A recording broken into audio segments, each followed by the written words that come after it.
Angela, have you tried the coffee here? Not yet, unfortunately. It tastes a bit like yours. Although, it's dark roast, not charred. For your information, I like my coffee burnt. Hey guys, my name is Shroomy, Mushroomy, Shroomster, Shroomathan. I have a lot of different names, and I just really like lore. So, this time around, we have a special guest, and I wanted to just do a fun little interview here, talking with a fellow content creator and fellow person in the space. Do you want to introduce yourself real quick? Hi everyone, my name is Abby. I am mostly a Genji main who ended up becoming a flex player over time. I've reached the highest ranks on all roles, and since then I transitioned into being a coach. And then over time, I grew a small frustration with how balance was being handled and the lore and a lot of other things in the Overwatch corner. But a lot of the things that I do say come from a place of love. I know sometimes doomer content can come off in a certain way, but I swear to God, it's all passion, it's all love. I don't actually have anything out for the devs or the writers. I just think like some things can be done better because I do believe Overwatch is the best game of all time, and I never want to see them lose that crown. I'm always scared for that. So that's just where I come from. That's who I am. Back over to you, Shomi.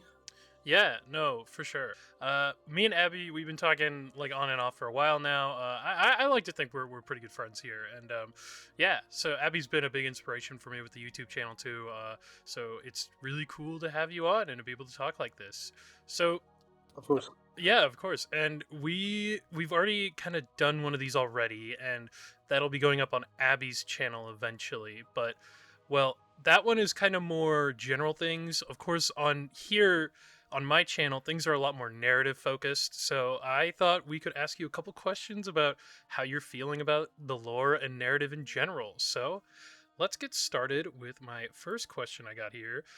Number one, which is narratively, what is your favorite character or storyline to follow and why?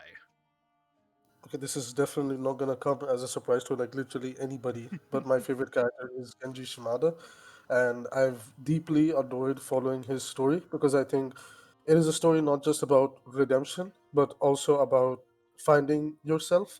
Which I think if a lot of people turn to this character and see what he goes through a lot of different phases in his life. He starts off as this like ignorant playboy, and then like over time he moves into more of a I don't know who or what I am anymore, and then he's taken in by a group of really kind people who do their level best to support him, grow him, and then he goes through more of like a spiritual journey with Zenyatta that helps him like fully understand who he is, what his purpose is, and it's been a joy to follow, and I'd love to see that continue now that he's more of a quote unquote completed character.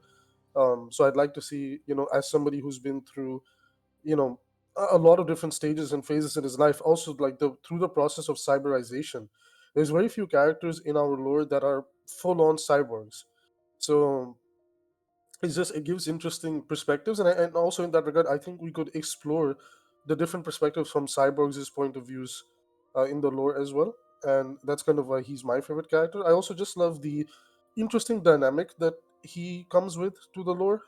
With him comes Hanzo, with him comes Kiriko. Then there's like a small build up for something with him and Mercy potentially. He's connected to Zenyatta. He's got this really cool dynamic with Winston. Him and Trace are like rivals who are like competing and training together all the time, and he struggles to keep up with her, so it keeps him on his toes.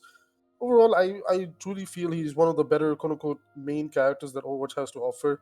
And I'd really love it if they could pivot some attention back to him because I do think in recency, um, yeah, kind of like to me he's kind of their Spider-Man, and it's like we're not really Hmm. talking Spider-Man these days, which it kind of sucks, but it's okay. No, yeah, I mean, and I'll just piggyback off that too, real quick. I do think Genji is probably one of the main characters in Overwatch. Period. He's been kind of like the guy for a really long time in terms of just like one of the most iconic Mm, characters. So yeah, I definitely agree. And of course, of course, you would want to see more of Genji. I mean, it's kind of your thing, you know. So I know you're a big fan of like the Hashimoto and all that kind of stuff, yeah. like that plot line. So yeah, this Yes. this I is a know what the really next question oh yeah. over there, so I'll talk about it over there. Yeah, yeah, for sure. But no, yeah. Well, I guess we'll just go right into that. I guess that's a good place to move on to. But question 2 is, what are your hopes for the future story? Which I can kind of assume, but I do want to hear what you have to say. Mm. So I've been dabbling in creative writing for a couple of years in my life throughout high school and university. Hmm. So I tend to look at it from a lot of different perspectives. I do understand the writing team wants to do something a little bit differently now. So I kind of want to let them cook, and then I'll give my thoughts on the main plot line. But as for there's a very unique Hashimoto story that they've been quietly building. That one has stayed mostly the same. Oh They yeah. kind of like really leaned into it with Hanzo and Kiriko.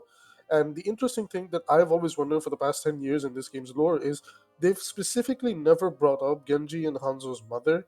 And if they could avoid talking about it, like in a way, they did their level best to avoid talking about it. But the strangest thing is that if anybody has read the recent short story for Hanzo, check it out, Heroes Ascended, I believe. Yeah. And in that, for the first time, we get the name drop of Shimada Mama, right? I can't remember the name on top of my head, but I always found it strange that okay, we don't know anything that deep about the Hashimoto clan, number one, and we also don't know who's the leader and what their motivation is.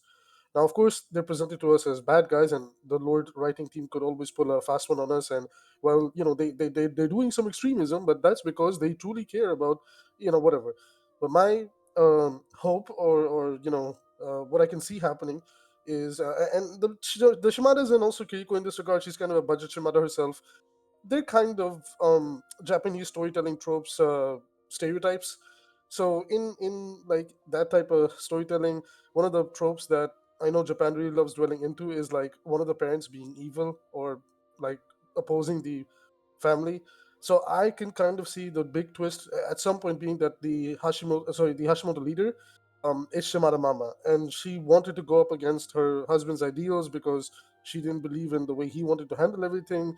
Probably the Shimada father hid everything from Genji, Hanzo, and Kiriko, and like it becomes a big like drama for them. It might even like make Genji rethink, because right now we have a wasteland where he tells Kiriko that it's more important for him to help the rest of the world than like Japan itself. But Mm. there might be a chance that if it somehow gets revealed that that's his mother, he might just reconsider everything on the spot. Wait, like the narrative has completely changed now.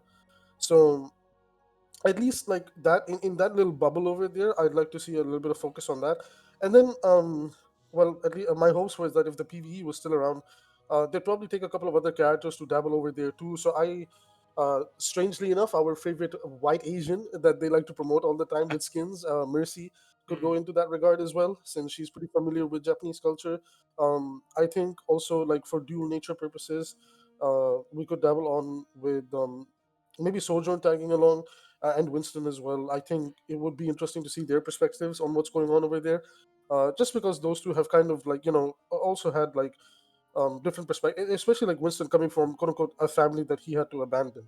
Oh yeah, You know, yeah. so I just think it's like yeah, so it's like I would love to see like okay, let's pickpocket some characters and put them in this scenario over here. Like, what would that look like? Other than the obvious, main characters that we dabble with. So that's something I'd like to see, and it's not exactly the big overarching narrative because I do know they're shifting plans for that, so can't really say I'm more than happy to be surprised. Yeah. But yeah, for my little particular like focus, and this is a small thing, but let go of the magic rule, please. It's just gonna harm us in the future. Oh Like, man. come on, brother, Yeah. let go of that thing. I probably will make a separate video talking about the magic rule at some point. Speaking of, because Yeah, you should. there is a lot there that I've been meaning to kind of dissect, but obviously I just haven't had the time. But aside from that, yeah, no, that all pretty much makes sense to me. I mean, there is the Tokyo map coming up, so maybe we see some stuff with that in the future. Maybe they're gonna like tease something on there that could lead down that way. And because the narrative is shifting so drastically in a lot of different directions, I could see them eventually getting to a point where we do go back to that plot line and we do a little bit more there. Because while Genji's kind of sitting off on his own right now, the Hanzo and Kiriko connection is still really strong. So either one way or another, I could see Hanzo and Kiriko getting involved in some way Yeah, in the future, just like to get those guys connected. And as well, Genji hasn't really gotten that moment to reconnect with both of them yet, like straight up. Like he had that moment with Hanzo, obviously, yes, but that wasn't really like a true reconnection to this point, you know. So we're waiting for that still. So I think that's going to be a really big moment when that happens, and they're probably going to want to get there as soon as they can, if I had to guess, because you know.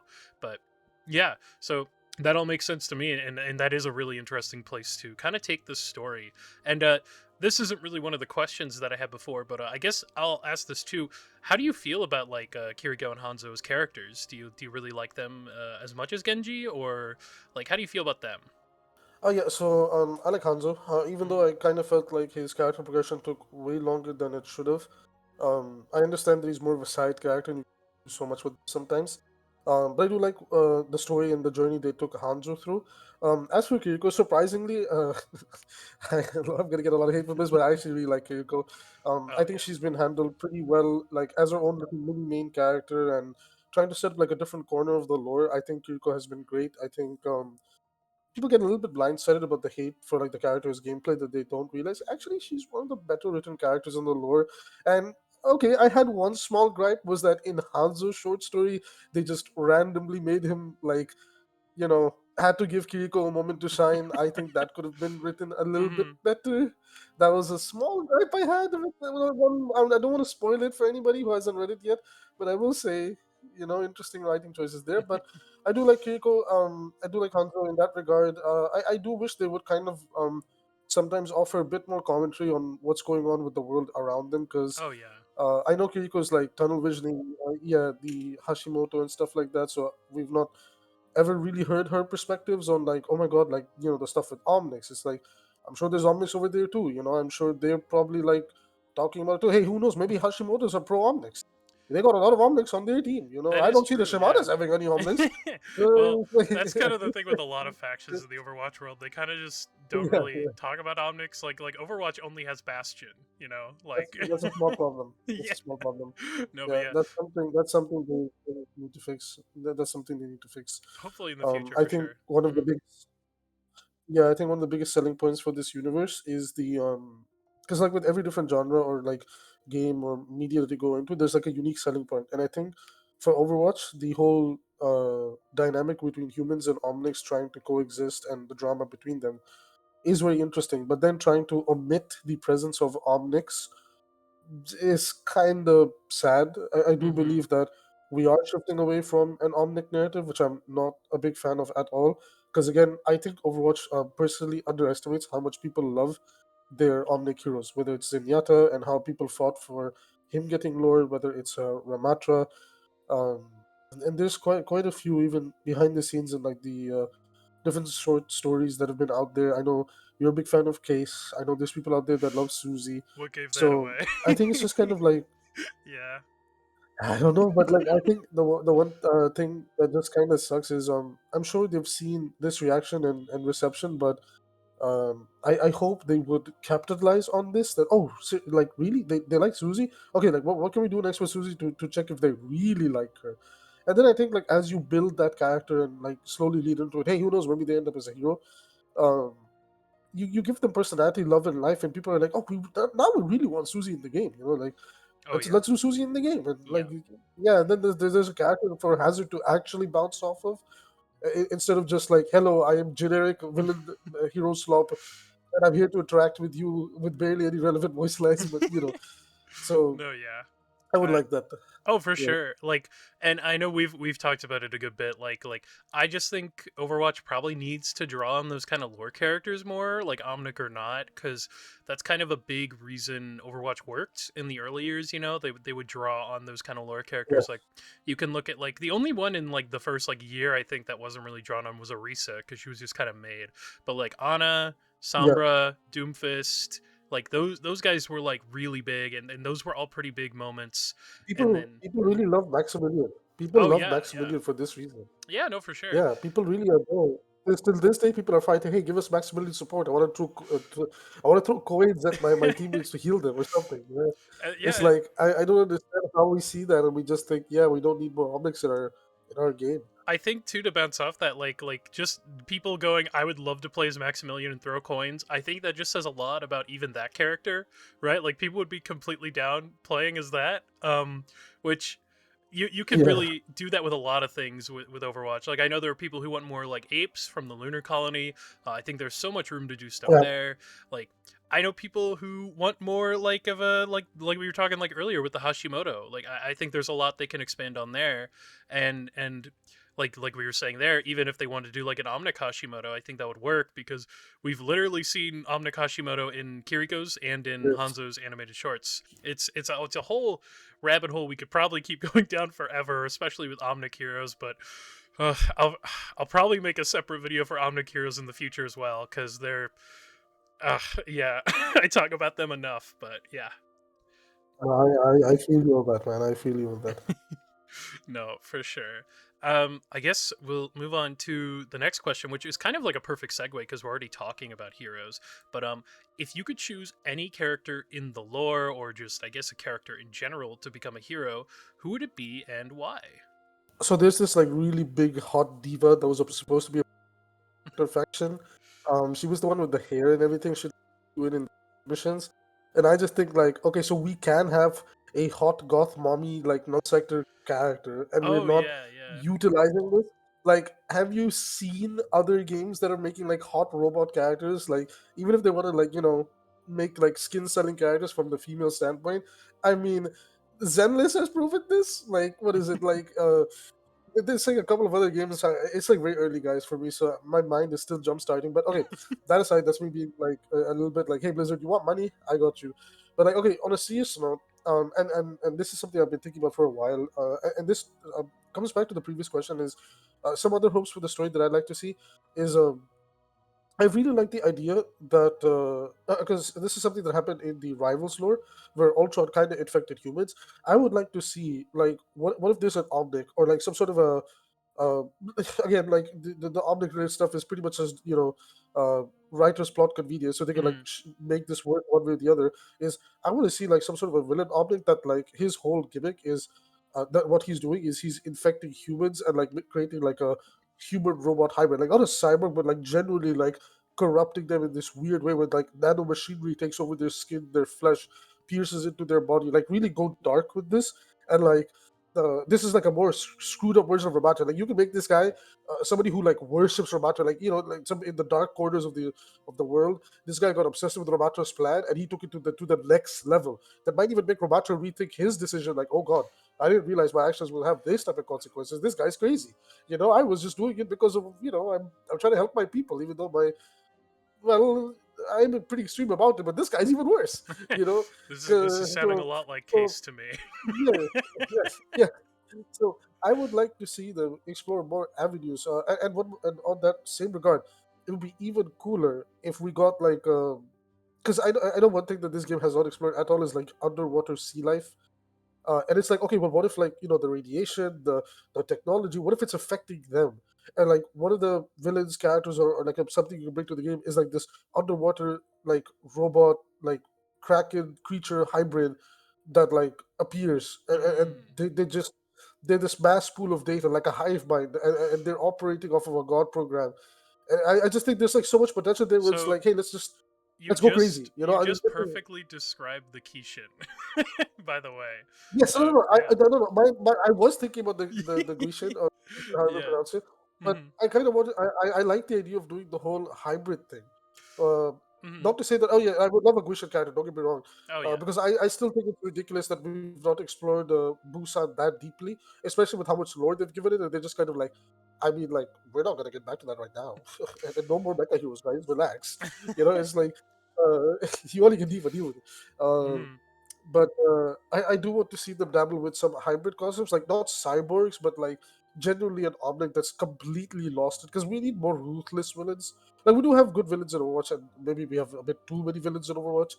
But I do want to see something for the Omnics. Like I'm trying to watch for the Omnics here, and I know Ramatra, they're keeping him in this like gray area where he's not exactly a good guy, not exactly a bad guy, just a guy that cares about his ideals and his people, even if his methods may be wrong. But I want to see somebody who goes to way far to the extreme, and he goes ballistic, and he's just going crazy, and it like really captures the attention of the world. So I think Oh that would yeah. be interesting. Yeah. I've kind of toyed with that idea myself for an Omnic character and stuff. Like Feral Omnic would be pretty cool in that regard, like a pure villain. Yes. Yes. I do think your idea of like an Omnic that like kind of augments humans and kind of merges the two, I think that would work really well with the God AI. Yeah, you Specifically, could like see the world as I have type thing. yeah. No, I think that could work really well in that regard. But also, like, we know Anubis was studying Omnics during the crisis, trying to figure out why they awakened. So I could see an avenue where Yeah. Anubis is like, okay, well, because Anubis probably made the Kishin as well for context, and they have an AI there. We could probably go down that road if we wanted to like go off with that. That maybe Anubis made another AI that's entire purpose was to just study that idea, like merging consciousness and humanity with Omnics, and then they could go down that avenue. There's a lot they could do with that idea, and I think it would be a really fun thing to explore, like this character who's trying to combine the best of both worlds in a regard. And a lot of characters would probably have a lot to say on that. Like, I feel like Moira would have a lot to say on that, because she studies, like, Omnics and humans. And also, I think characters like Venture would probably have thing to say about that, too, because they're an Omnic archaeologist, what's up with Yes, that? I agree. But for sure. No, I think that's a really great idea. That's a really interesting way. I think I've seen a couple people talk about that before, but not in that way. But thank you for these, by the way. These have all been really great so far. But yeah. I guess we can start getting towards the end here with these last two questions. But before we get to our final question, I just want to ask, what are your hopes for the future of Overwatch? And I know we've kind of talked about this like before. If you want to just talk story here, you can. But I think it's just fun to kind of talk about the entire game as a whole. So As for the future of Overwatch, I would like to see them focus on the main characters and heroes again, because like they're pretty much the Avengers or the X-Men of the universe, and it's like we're doing anything but focusing on them. It feels like the narrative is just look at Talon, look at Nullsecond, look at this, look at that, and it's like that's great. I care about Overwatch. I want to see what they're doing. It's like hmm I'm not saying we're not gonna get that, but it is a bit irritating that 10 years later, all Overwatch is doing is still recruiting. It's like I know we're like season 21 is probably going to be the big step forward, which is great. And I really hope that with this big step forward, we don't look back. Now, and again, like I know this will go into the next question, so I'll get to it when we get there. But from a gameplay perspective, I think people have to accept that one of the things I see going around, and I say this as somebody who's been a part of the competitive community for 10 years now, but Overwatch is definitely taking steps in the casual direction. A lot of people try to either turn a blind eye or pretend that it does not. And I'm just saying, uh, Ant Killer said that the season 9 changes and perks and everything were softer, and season 21 is going to be bigger than anything they've ever done before. Specifically, he said it'll be more aggressive than what we did with perks. So whatever that means. So I just think it's like I hope whatever it is, people are able to make peace with it and accept that yeah, this really is a new era. no, for sure. I think that's a really good way to put it too. There's going to be a lot of change coming up. The story's probably going to be coming back in some regard. I think heroes are probably going to change a little bit, and I think I think whatever's coming next in terms of gameplay is it's going to be kind of crazy. So I hope they can really stick the landing with it, whatever it is, and I hope it pays off really well. And then my last question that we're going to be wrapping it up here with is basically, what is the one character or relationship you wish Overwatch would explore and give a bigger role to in the story and in general? I know we talked about Genji earlier, so probably not talk about Genji, but like you can talk about a relationship you really like or whatever in that regard. So Yeah, but that just comes back to the same cat. Okay, okay. So, you know what? I'll do you one. I'll talk yeah, about two. okay, Okay, yeah, go for it. Yeah. definitely want to give. Yeah, yeah. But rather than like explaining why I like the relationship, I'll try hmm to look at it from a perspective of payoff, because I think one of the weakest points in this game's lore has been payoff. There has been. I really don't want to say it like this, but there has been no narrative payoff at all. And the hmm closest thing we've ever gotten is what they did with Ramatra, and I'm sorry that was a joke. hmm Like it's ridiculous. Let me just like terrorize my people for like an hour, only to like meet my boyfriend under the streetlight, and he'll tell me, "Yeah, don't do that. It's not good for you." And he's like, "Oh, okay, my bad." Anyways, it's like this girl coming and like with her big sword, and like you might want to take cover. It's not looking good for us, buddy. So I know I'm like downplaying it, but that's a different thing. Anyways, um, now coming back to this question about the relationship. So I definitely won't talk about Genji first. We can save that for later. But I think in regards to something I'd really like to see explored, and this is something we didn't talk about before, so now Mm-hmm. I'll surprise you. I think it's criminal that they have built up so much of Symmetra and Lucio, especially with their backstory, Mm. especially with the whole emphasis on, that stolen technology, your father did this, yada yada yada. I would really, really like it if we could get more Vishkar lore. Like we barely explore India and what's going on with that Sanjay. I know there's like tidbits here and there, but it's like we could double down on that, and I think like they don't exactly like Lucy's not really a main character, even though I really love that character. But it's kind of like, hey, we could take the side characters and do something like separately with them that doesn't like because you can't make everybody the main character. Like this is a harsh reality people have to accept. Is like there's gonna be like a few characters we have to focus on. Otherwise, this story is going to be about nobody, Mm. right? It's like we have to choose our core 5 or 6 and focus on them, and then let the side characters do stuff on the side that we can pay off well. Even if it's like, okay, let's take Lucio, Life Weaver, and Satya or Symmetra, sorry, and let's do something with them over here. And maybe like Symmetra gets Zenyatta involved for some strange reason.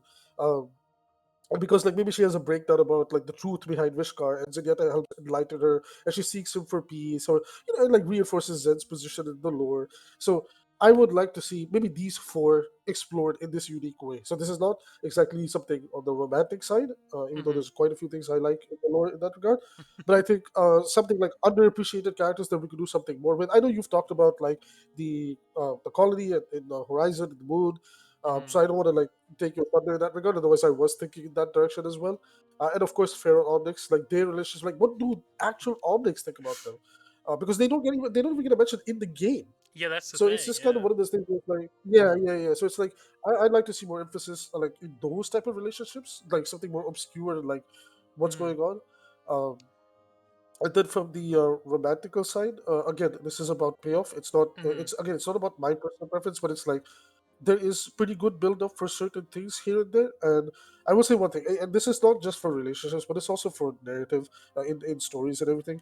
People will be upset no matter what you do, right? But I what I firmly believe is when you build something up, right, pay it off, and then if you had a different idea, do it with another set of characters. So the 2 things I really like is Cassidy and Hanzo. They're really adorable together, and I Mm-hmm. really like their dynamics and everything. Also, because I'm fairly certain Cassidy feels really bad like back in the Blackwatch days. Mm. And then, like on the flip side, obviously, there's a very good argument to be made about the stuff around Genji and Mercy. We're literally the only 2 characters with a lot of voice lines that typically in Asian culture are celebrated with people that are leaning in towards the romantic side, whether it's Valentine's, White Day, or the Tanbata Festival, which again, if you do your research in this area, this was the one for me that was like, okay, like they are sure that this is one of their couples that they want to lead into. Only reason I say that is because I'd like to see them be paid off. I know there's the drama with some other stuff. I understand that, but there's a lot of eggs in that basket, which also the voice actor stuff happened and everything. I don't know if they will ever take that risk again. That oh, if we did something like that, maybe people get mad about the voice actor or this guy. So I think it's like pay this thing off, move on to some other characters. I'd like to see more relationships explored, like different dynamics as well. With like what happens when you take Wu Yang and Juno. Not everything has to be like romantical, Mm-hmm. but it's like I'd like to see more build up again, and I'd like to see proper payoff again. So yeah, like the 2 relationships in that regard, like from the romantical side that stand out, that I would like is Cassidy and Hanzo, because I think those two very vaguely have a lot of good build up behind them. But it's like, hey man, if you put them in a bar together they'd probably work out. Like I have a few Cassidy ships I like, but like I'm very into the whole. Okay, I think Voyag and sorry, what Voyag, Hanzo and Cassidy. Uh-huh. Yeah, and then I was like just thinking recently, because I've been seeing all this like really cute fan art of Voyag and Juno, and I'm Mm-hmm. just kind of like, damn, that could work. He can take her to water college, you know, Oh and yeah. she was not finding the craziest thing in the world. I and How I did he will get say too. power? Yeah, water college. I will say too, for the record, with all of it too. I personally don't really ship very much. I've kind of made that clear on my like socials if you follow me on there and stuff. But yeah, no, I do see when people seem to really like a ship. You know, I've kind of seen like Yihan. I have a friend who really likes Yihan. Yeah, I see like where these people can kind of get these That's connections the to. You know, and same with like Gensi. Like I know you're a big fan of that, and I have friends who like that. I have friends who like a couple other ships as well. So yeah. shout outs to Patty. I know she's a big believer in it. Pammy, Oh I'm doing this for us. It's meant for us, Pammy. oh, Pammy.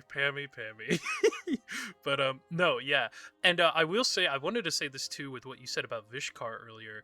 Vishkar is actually in a really interesting place narratively because the last place we left Symmetra off with was she was apparently looking into the founder of Vishkar, which Lifeweaver implied that the founder had died in some mysterious accident that was not on purpose. Somebody killed them Hmm. basically. So that is something I think we could really explore, and we could tie Lucio to that in some way, right? Like maybe something with his father. Like obviously his father didn't do it, but maybe his father knows something of what happened because his father's technology was at Vishkar.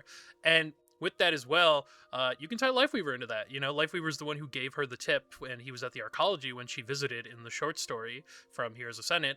So there's a lot you can do there with Vishkar, and I do think they're building stuff with Vishkar, but it's kind of an issue of you have 10 Hmm. narratives going at once. Which one do you focus on? You know, and I think the Vishkar one is kind of pushed to the side This is in what I favor think. of this. Yeah. So, This is what I'm talking about. oh yeah, go for Payoff. it. It's like Hmm. we need that payoff now where it's like everything mostly just feels like okay, it's building,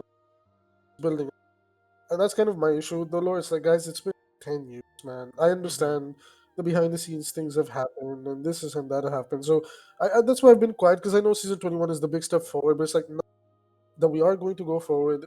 Let's start to pay some things off from the past, and with our newer, younger cast, let's give them some things to work with. While taking the older cast and letting them be the focal point of the main narrative. The new Hmm. cast can, like the young, the youngsters, they can have their own little things happening on the side. Maybe there's drama at Fire College that Anran might need help with, and she like refers to Overwatch. Say, hey guys, do you mind if I borrow like 2, 3 people to kind of go deal with something over here? I'm just saying as an example, it's like Hmm. there's a lot of different things we could be doing, but it's like it's time to take that next step. And I do believe season 21 for Overwatch, not just from a gameplay, but also a narrative standpoint, is going to be that next big step going forward. No, yeah. Speaking of the younger cast, I guess this is. I'm sorry. I know there's like I've asked like two random follow up questions, but you've kind of like got my brain churning in some ways. And I had a conversation with my a good friend of mine the other day about this topic. Who would you consider like the younger cast of Overwatch? Would you consider like Bastion and Brigida in that because Bastion and Brigida were kind of referred to as the next generation of Overwatch agents, or would you really only confirm that for like Venture, Juno, Wu Young, like the new heroes, I guess, in that regard?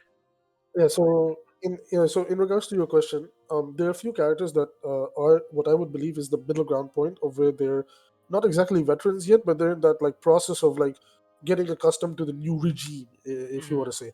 But I do believe the newer cast, they're a little bit like disconnected from everything. If like I'm sure you know this, like Wu Yang, Juno, Venture, they're not like ultra connected. So not only are they young, but they're Hmm. also very new to everything. So I consider them the young bucks. They're the big future or the young Avengers, if you want to say. Yeah.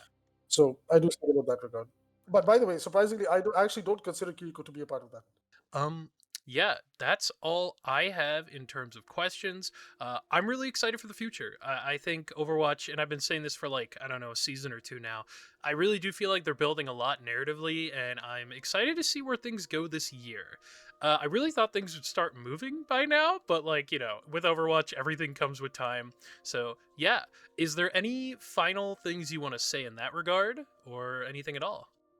I honestly I just love Overwatch. Like I want to see them be the best that they can be. I know sometimes my content, sometimes something I tweet or whatever may come off a bit too aggressive or in a certain passion. Sometimes it is a character in a video that I just do because, I gotta sugarcoat it. It makes money. And people like it when people crash out. So I know my niche sometimes that people really like. Hey, I'll tell you a little secret. Sometimes I just put rant in the title because I know people will click on it, even though I don't actually rant in the video. Surprise, surprise. Hey, if it Might works, want it to try that works. as So, a preview. yeah. Yeah. I'm exposing some secrets. I don't know if people watch till this point, but hey, guys, I'm just messing around. But yeah, no. Like my closing thoughts on all of this is I don't know what I want to see what they do next, and yeah, like I know I might have stepped on some toes here and there with some of the things I said, but I'm a very honest person. I just keep it real. That's who I am. Yeah. No, for sure.